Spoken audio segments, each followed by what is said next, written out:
নমস্কার, আমি মালদা জেলার ছোট্ট একটি গ্রাম থেকে সীমা আরেকটি নতুন ভিডিও নিয়ে চলে এসেছি। আশা করি আপনাদের সবার ভালো লাগবে। শীতের সকাল, একটু দেরি দেরি করে উঠেছি। উঠেই নিয়েছি ঝাঁটা দিয়ে উঠোনটাকে সুন্দর করে ঝাড় দিয়ে নেব। এখন গতকাল ছিল বৃহস্পতিবার, তো বৃহস্পতিবার দিন বলে উঠোন ঘরদোর সব সুন্দর করে পরিষ্কার করে লেপে মুছে নিয়েছিলাম। তো লেপে মুছে নিলেও ঘর দুয়ারের শ্রী অতটাও ভালো নেই বলে অতটাও দেখতে শুনতে ভালো লাগছে না। আমার যতটুকু আছে আমি তাই নিয়েই সন্তুষ্ট।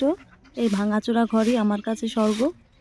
হ্যাঁ, লোকের থাকতে পারে অনেক কিছুই, ওই লোকের দেখে হিংসে করতে নেই, জ্বলতেও নেই। আমার যতটুকু আছে আমি তাই নিয়েই সুখে থাকতে চাই, ভালো থাকতে চাই। পাশের বাড়ির ওর অত কিছু আছে, আমার এইগুলো নেই। পাশের বাড়ির ওর অনেক জমি জায়গা আছে, আমার নেই। এইগুলো কখনোই ভাবতে হয় না। ভগবান আমাকে যতটুকু দিয়েছে আমি তাই নিয়েই সুখী থাকতে চাই। এর থেকে বেশি ভগবান দেয়নি আমাকে। তাই বলেছে নিজের যতটা আছে তাই নিয়েই সুখে থাকো, ভালো থাকো। পরের অনেক কিছু দেখে লোভ করতেও নেই, হিংসে করতেও নেই। তো অনেক কথাই বলে ফেললাম। এই যে এই সাইড দিয়ে আমাদের রাস্তা, এই রাস্তার ওপর দিয়েই আমাদের বাড়ির ওপর দিয়েই যেতে হয়। আমার কাকি শাশুড়ি এখান দিয়ে হেঁটে গেলেন ওনাদের জায়গায়, মানে ওনাদের ঘরে। আর ওই যে দূরে দেখতে পাচ্ছেন উনি হলো আমার শাশুড়ি মা, উনিও উঠে পড়েছে।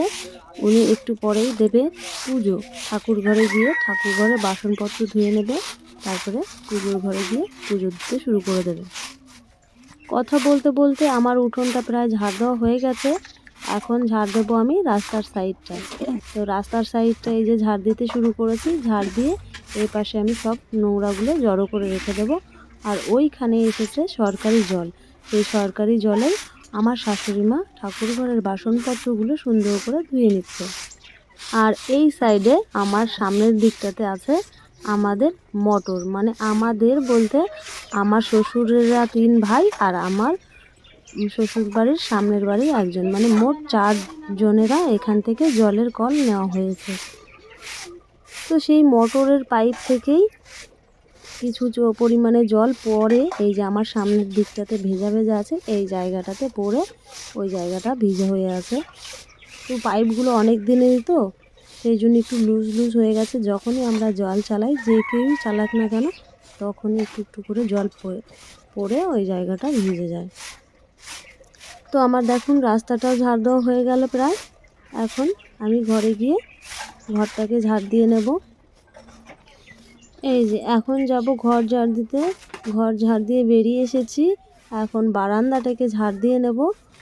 বাড়িতে বাচ্চা মানুষ থাকলে যা হয়, বাচ্চা মানুষ আছে তো দেখুন এই যে খাবারগুলো খেয়েছে, খেয়ে প্যাকেটগুলোকে রাত্রেবেলা বারান্দায় ফেলে রেখেছিল, সেই প্যাকেটগুলোই এখন ঝাড় দিয়ে নিয়ে যাচ্ছি।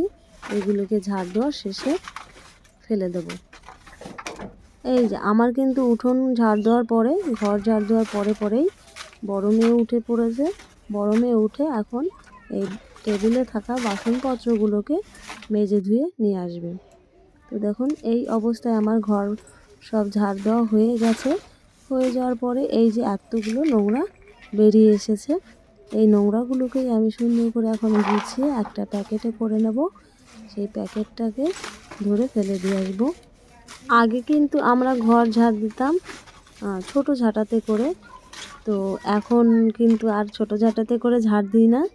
এই বড় ঝাড়ুগুলোকেই কিনে নিয়ে আসি, সেই ঝাড়ুগুলো দিয়েই ঝাড় দিয়ে নিই। তো এই দেখুন এই অবস্থায় নোংরাটা আমার প্যাকেটে ভরে ফেলে দিলাম বাইরে। এই পান্ডা ক্যাপগুলো বেরিয়েছে, তো আমার জায়ের মেয়েরা পরে নাচ করছে, তো আমি সেটুকুই একটু ভিডিও করে নিলাম। তো এই দেখুন এই অবস্থায় কিন্তু সূর্যি মামা উঠছে দেখা যাচ্ছে, ওই যে উঁকি মারছে গাছের ফাঁকা দিয়ে ঠাকুর ঘরের পেছন দিক দিয়ে। তো সেই সময় আমি এখন করে নেব ব্রাশ।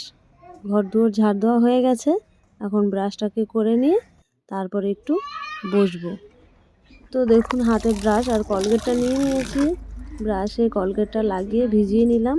তো এখন দেব মুখে দিয়ে ব্রাশ করে তারপরে চলে এসেছি ঘরের মধ্যে।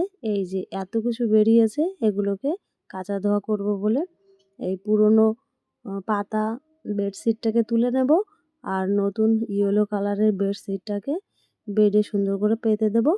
এই যে এই অবস্থায় আমার বেডটাকে সুন্দর করে ক্লিন করা হয়ে গেছে, গুছিয়ে দিয়েছি। বেডশিট আর বালিশের কাভারগুলোকে এখন সার্ফের জলে গুলিয়ে ধুয়ে নেব। তো আজ এইটুকুই। যদি আমার ভিডিওটাকে ভালো লেগে থাকে একটা লাইক করে দেবেন।